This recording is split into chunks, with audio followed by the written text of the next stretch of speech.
Well, the work continues.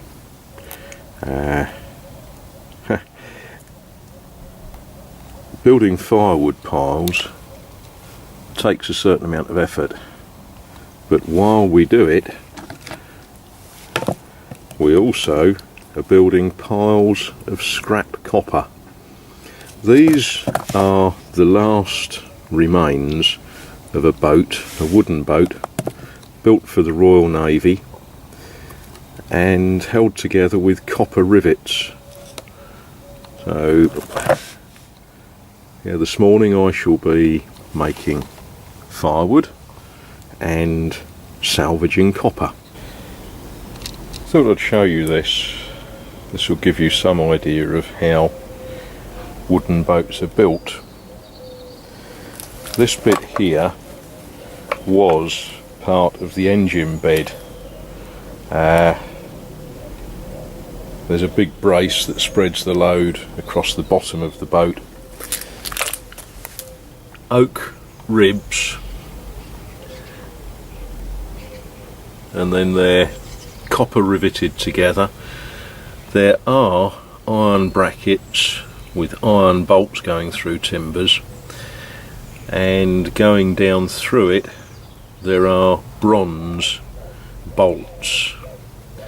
As this comes apart, you'll get more of a picture of how it's built. And this type of construction is known as clinker built, where the boards overlap each other and closed properly. They're absolutely watertight. Split the top of that piece of engine bed, you can see the iron bolts that go through, bracketing the two pieces together.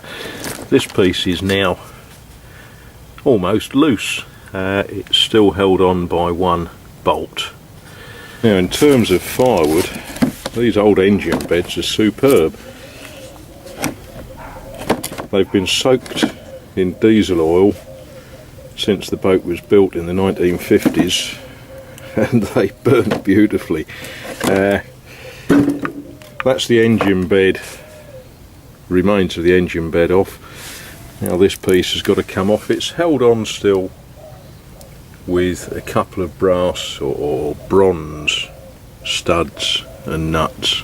That should split off fairly easily. Put an axe into this, and you can see what I mean about it being soaked in diesel since it was built.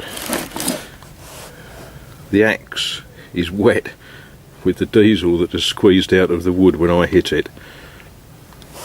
Yeah, and it split quite easily. But what you can see when we've got this out is the way that it's notched to take the bottom boards of the boat.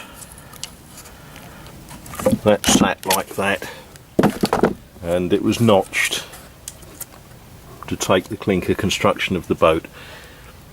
There's the bronze stud that goes through the big timber, through the hull of the boat, and up here, in fact, that's a copper rivet that holds it. On boat building, you should use bronze and copper for anything that's going to be below the waterline.